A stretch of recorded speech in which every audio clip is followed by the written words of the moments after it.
آج تعارف کتب کے سلسلے میں ہم جس کتاب کا تعارف پیش کر رہے ہیں اس کا نام ہے السیر فی ہدی خیر البشر۔ یہ جناب ابو البرکات عبد الرؤف دانہ پوری کی تصنیف ہے۔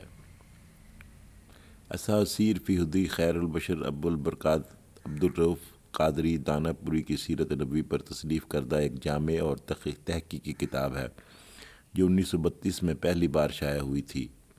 یہ اردو کی نمایاں کتب سیرت میں شمار ہوتی ہے اور خصوصاً مغازی، فقہی مباحث اور سیرت کے مصادر و مراجع کے استعمال میں اپنی نوعیت کی منفرد تصنیف ہے۔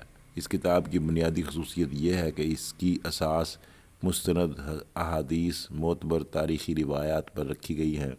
اس میں مغازی کی ترتیب و تحلیل پر خاص محنت کی گئی ہے جسے اہل علم نے قابل اعتماد قرار دیا ہے۔ ابو برکات عبد الرؤف دانہ پوری 1856 میں پیدا ہوئے اور انہوں نے 1948 میں وفات پائی۔ بر صغیر کے جید علماء، محققین اور اہل سیاست میں شمار ہوتے ہیں۔ انہوں نے دینی علوم، طب اور مختلف اسلامی فنون میں مہارت حاصل کی اور تمام عمر تدریس و تصنیف اور ملی خدمات میں مصروف رہے۔ علمی شخصیت کے اعتبار سے وہ قرآن و حدیث، فقہ اور تاریخ پر گہری نظر رکھتے تھے اور یہی جامعیت ان کی سیرت نگاری میں بھی نمایاں نظر آتی ہے۔ ان کی علمی حیثیت کا اعتراف سید سلیمان ندوی اور مولانا ابو الکلام آزاد اور حسین احمد مدنی جیسے عظیم علمی شخصیات نے بھی کیا ہے۔ دیگر متعدد علم بھی ان کی علمی حیثیت کے معترف ہیں۔ دانہ پوری فقہ حنفی کے پیروکار تھے مگر تحقیق کی بنیاد پر اجتہادی رائے بھی پیش کرتے تھے۔ ان کی تصنیفات، ان کی معروف ترین تصنیف یہی کتاب السیر ہے۔ اس کے علاوہ ایک مختصر کتاب سیرت نبوی کے نام سے بھی ملتی ہے جس کے تقریباً 44 صفحات ہیں، وہ بھی ان سے منسوب ہے۔ دیگر تصانیف کا اکثر حصہ ضائع یا ناپید ہو گیا ہے۔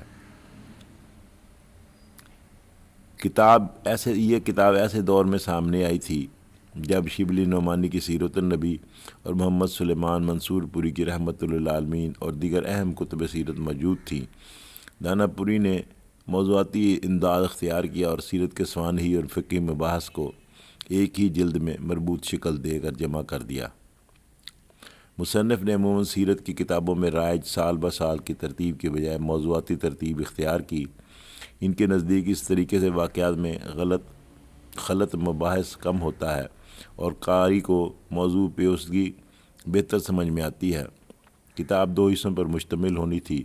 حصہ اول سیرت سوانحی ولادت تا وفات، یہ حصہ مکمل شائع ہوا۔ حصہ دوم سیرت نبی کے معجزات، دلائل نبوت، تعلیم اور اصلاحات، یہ حصہ شائع نہ ہو سکا۔ مصادر و مراجع۔ السیر کے مصادر میں سیرت ابن ہشام، زاد المعاد، صحاح ستہ، تفسیر کبیر، تفسیر بغوی، تفسیر بیضاوی، الاتقان، اصابہ، اسد الغابہ، فتح الباری، شرح مواہب الدنیا، الزرقانی، نیل الاوطار اور المغنی شامل ہیں۔ مصنف نے ابن سعد اور ابن اسحاق کی صرف وہی روایت لی ہیں جن کی تائید معتبر کتب میں ملتی ہے۔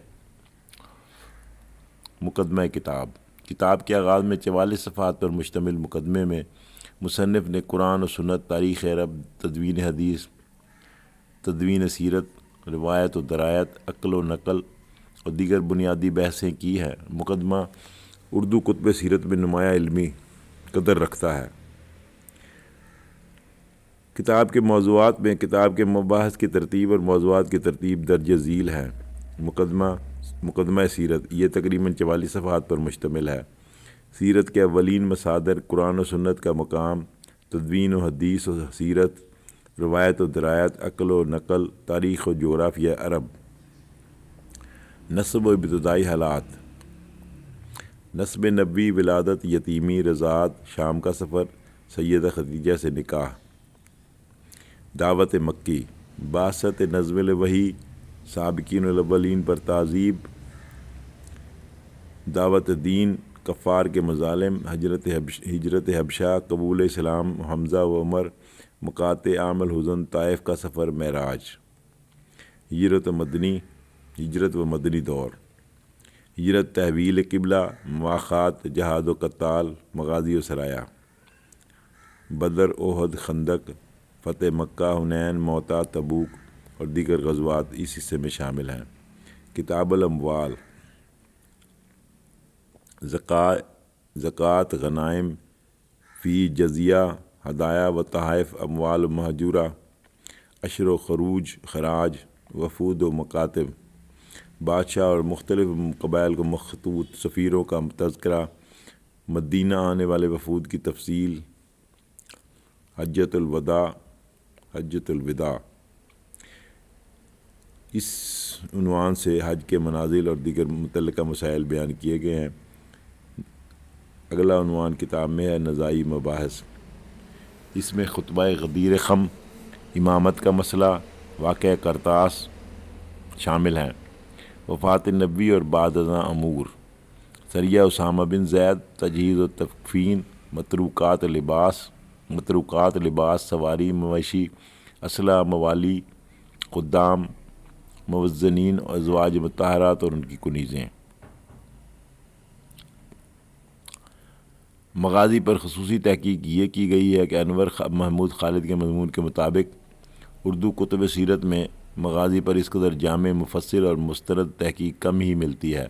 مصنف نے ہر غزوہ کو حدیث کی بنیاد پر مرتب کیا ہے اور تحقیقی روایت کا باہمی تقابل کیا ہے۔ خصوصاً غزوہ بدر کے باب میں شبلی نعمانی کے نقطۂ نظر پر علمی تنقد و جرح کرتے ہوئے روایت صحیحہ کی روشنی میں اصل ترتیب واضح کی ہے۔ مصنف کے مطابق اس کتاب کی کتاب المغازی جامع، مکمل اور بہترین ترتیب پر ہے۔ نیز اختلافی مقامات پر انہوں نے وجوہ ترجیح بھی ذکر کی ہیں۔ فقہی مباحث، کتاب میں فقہ سیرت پر خصوصی مباحث درج ہیں، جن میں یہ عنوانات شامل ہیں: نکاح محرم، قنوت نازلہ، اراضی حرم، متع، خلافت و امامت، پردہ شرعی۔ مصنف نے فقہی مسائل کے حل میں احادیث و آثار اور فقہ حنفی کے ساتھ ساتھ دیگر ائمہ کے اقوال بھی درج کیے ہیں۔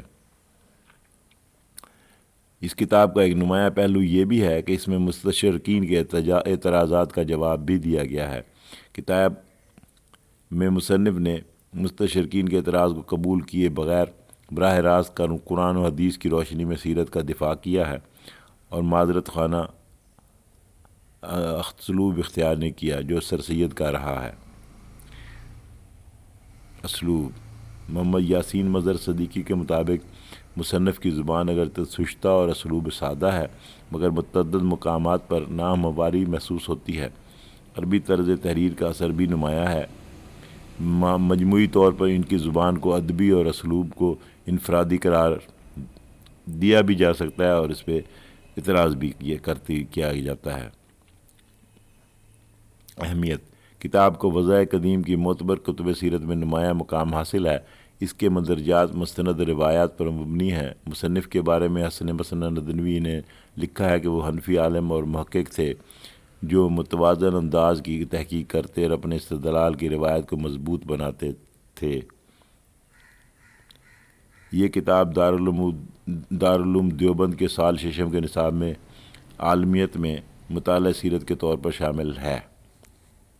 مصنف نے مقدمے میں اپنی کتاب کی وجہ سے تصنیف بیان کرتے ہوئے لکھا ہے کہ اردو میں سیرت پر بہترین کتب صرف ایک ہی اب تک لکھی گئی ہے، یعنی مولانا شبلی نعمانی کی سیرت نبی، مگر انہوں نے مغازی پر جو کچھ لکھا ہے بعد الخواستہ اس میں جو کچھ خامیاں ہیں اہل علم سے مخفی نہیں۔ خصوصاً غزوہ بدر کے باب میں تو انہوں نے عجیب و غریب جدت دکھائی ہے، تمام واقعات کو پلٹ دیا ہے، تمام روایات صحیح کو ترک کر دیا ہے، قرآن پاک سے اس غزوہ کے حالات کو مرتب کرنے کا دعویٰ کیا ہے اور قرآن پاک کے مطالب ایسے لیے ہیں کہ وہ اس سے وہ باتیں پیدا کی ہیں جو اب تک کسی نے نہ کی تھی۔